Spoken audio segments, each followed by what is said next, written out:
Alô, meu povo, boa noite, boa noite. Amanhã vai ser um dia bastante corrido para todo mundo. A gente ainda vai ter que trabalhar e ir para os preparativos, né?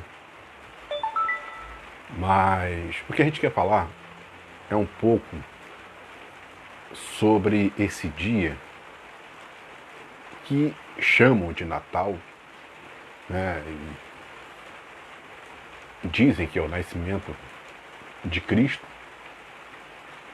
E é um dia que ele é interessante, ele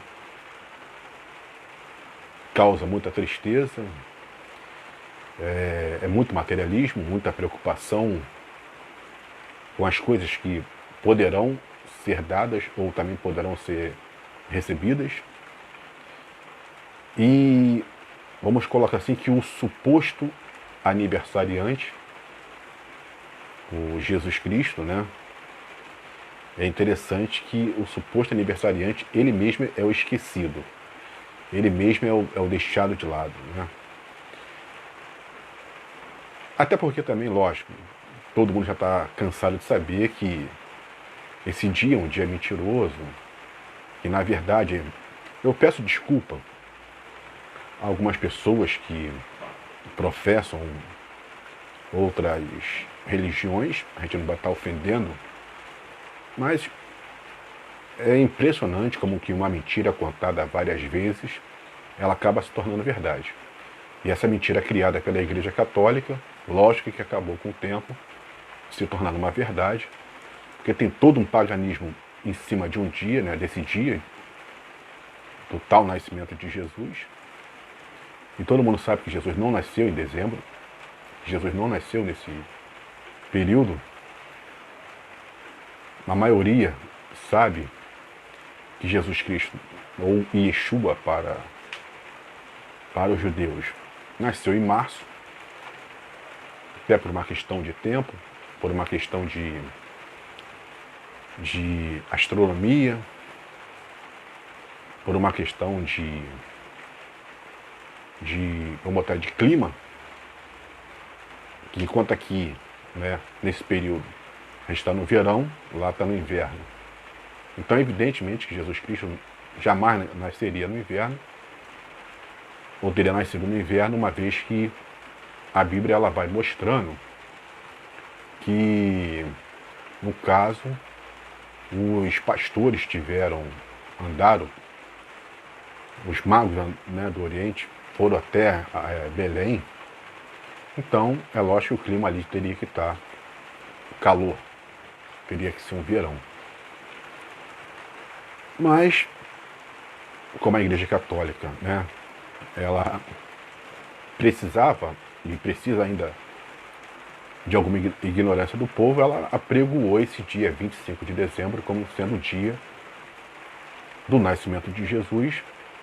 E uma vez que a gente já sabe, ou vamos botar assim, que a gente tem o conhecimento, é que antes, né, do nascimento de Jesus, já se tinha lá em Roma a tradição do dia 25 lá de dezembro, aonde eles paravam por 4 dias, e nesse dia 25 de dezembro era um dia dedicado à Saturnália, que todo mundo sabe que é o dia que eles comemoravam, o dia do deus que eles chamam de Saturno. Segundo essa tradição deles, esse deus, ou esse homem, ele nasceu também da semente de uma mulher, é praticamente a história de Jesus, mas esse dia era dedicado então a esse Saturno, ao deus Saturno, e eles ficavam 4 dias comemorando esse acontecimento. E nesse dia, lógico, faziam-se a distribuição de presentes. Olha como é que o paganismo, né, ele entra em Roma, na igreja, e a igreja ela faz. Mas vamos lá. Então, por 4 dias, eles ficavam entre eles distribuindo os presentes, a família, entre os amigos, aquela coisa toda. E depois, né, o imperador na época lá, que você tinha toda essa questão de você pegar uma tradição e incorporar a igreja. Então, no caso aqui, o imperador Aureliano, o que ele faz? Ele pega esse dia 25 de dezembro, que já estava também incorporado ao dia de Saturno, e passa a dedicar também a esse dia, e passa a ser chamado também, que é dedicado ao dia do Deus Sol. O dia do Deus Sol. 25 de dezembro, dia do Deus Sol. Ou seja, o dia do Sol invencível. Então, esse dia, até antes do quarto século, era só comemorado nesse sistema. Saturno, Deus Sol, paganismo, tudo aquilo que nós já podemos compreender. Então você vê que existe ali, o 25 de dezembro, essa história, no caso, esse dia já existia e já estava dedicado a um deus pagão. Com a cristianização de Roma, vamos botar assim, cristianização entre aspas, então eles vêm e pegam essa questão do nascimento de Jesus e a igreja, para não perder ali o seu povo, vamos botar assim, o que ela faz? Ela incorpora aquela tradição já antiga romana à igreja católica, né? A igreja cristã, vamos botar assim entre aspas, que vamos botar que seja cristã, incorpora essa tradição que já existia à igreja e coloca-se o dia 25 de dezembro, que é dedicado ao Deus Sol, a Saturnália, como sendo o dia do nascimento de Jesus Cristo. Porque aí, no caso, a igreja conseguiria, junto com o Império Romano, agradar aos pagãos e agradaria também aos cristãos. Você incorporaria os dois segmentos num só, então você teria a festa pagã do Deus Sol e você também teria a festa, no caso deles ali, cristã, que seria o nascimento de Jesus no dia 25 de dezembro. Uma vez que muitas pessoas até então ainda não tinham certeza, né, sobre o nascimento de Jesus. Uma coisa é certa, ele não nasceu em dezembro. Ele não nasceu em dezembro.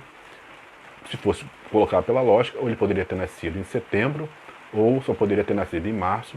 E uma vez também que Jesus tem toda uma questão de, vamos botar assim, para não ficar muito confuso, das semanas de Daniel, que foi aquela profecia, que se dizia que o Salvador, né, no caso, iria nascer 483 anos. E tem uma opção de situação de 62 semanas, mais 7, que vai dar 69 vezes 7. A gente não vai nem entrar nisso, para não confundir. Então, mas tem que pegar essa questão do Daniel e com a vinda, né, de Esdra, que deveria de voltar a Jerusalém. Então, da chegada de Esdra a Jerusalém, você então botaria mais 483 anos. Então ali você poderia compreender, por esses 483 anos, com 485 que Esdra voltou a Jerusalém, então você teria ali uma noção do nascimento de Jesus. E o que acontece? Então você vai pegar essa questão de Esdra mais para trás e tudo, e vai entrar no nascimento. Então, o que vai acontecer? Então você consegue compreender que Jesus não nasceu em 25 de dezembro, mas que ele nasceu, né, em março. Aí você tem a questão dos dos pastores que vieram a Jerusalém, quando, vamos pegar aqui, quando, boa noite, Regiane, quando os deixa eu pegar aqui o raciocínio, quando Herodes ele determina que o povo vá à sua cidade e faça, né, ali, vamos botar assim, o censo, a recontagem, o povo deveria de voltar para as suas cidades.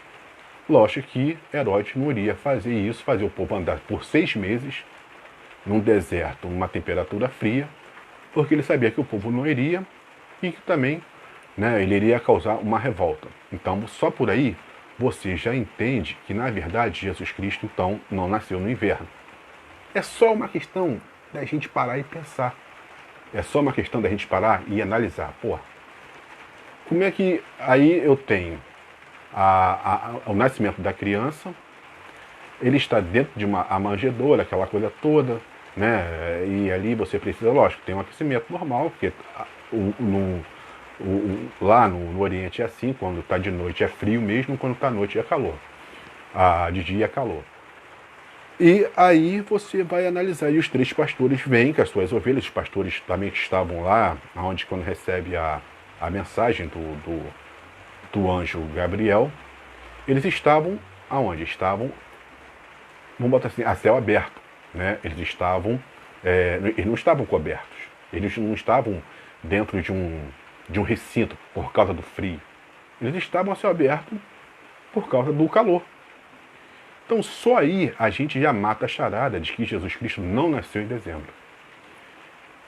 Só o que importa para a Igreja Católica e para alguns segmentos, a Igreja Católica até mentir eu aceito, a gente entende, faz parte, não me perdoa, mas a gente conhece muitas das mentiras da Igreja Católica, o que ela fez para poder segurar o poder temporal, no caso, né, o poder político, o poder religioso. Então ela mentiu e mente até hoje, descaradamente. O que só me causa mais espantos são os cristãos evangélicos, que sabem dessa verdade, que isso é uma mentira, e os cristãos evangélicos chegam e aceitam aí os ensinamentos de Roma. Aceitam o ensinamento da Igreja Católica e também vão nessa ilusão do Natal, nessa mentira do Natal. Coloca a igreja, no caso, nesse fardo do Natal. Eu fico às vezes olhando, eu fico tentando compreender. A igreja evangélica, ela chega, contra a igreja católica sobre a questão da idolatria, beleza, não adora imagem, mas em outros segmentos segue ali à risca a determinação de Roma. Porque se eles são evangélicos e são cristãos de fato e não tem ramificação com a igreja católica, eles não iriam aceitar a imposição do Natal. Não iria passar essa mentira para os seus seguidores. Não iria. Porque a função da igreja, Jesus disse assim: olha, conhecereis a verdade e a verdade vos libertará. Então, se eu tenho que pregar a verdade, se a igreja tem que pregar a verdade, ela precisa falar abertamente: olha, meu povo, sai fora desse negócio de Natal, porque o Natal é uma mentira. Não adianta você ficar angustiado, não adianta você ficar desesperado, não adianta amanhã você baixar a tua cabeça, não adianta você falar Jesus Cristo, não adianta, porque ele não nasceu nesse dia. Isso é um engano, isso é um engodo, isso é uma ilusão. Então, quando ela faz isso, a igreja evangélica, esses pastores, Silas Malafaia, Bispo Macedo, esses caras que são aí a liderança da igreja, eles só estão, na verdade, concordando com a mentira de Roma. E botando o povo deles também, que eram para estar livres dessa mentira, subjugar dessa mentira. E a Bíblia também diz que o povo sofre porque falta conhecimento, porque o povo também, ao invés de pegar e buscar a verdade, não, o que faz? Fica também ali comendo da mentira. E aí a gente fica observando, a gente fala assim, meu Deus, lógico, aqui a gente não vai conseguir acabar com essa mentira, nunca.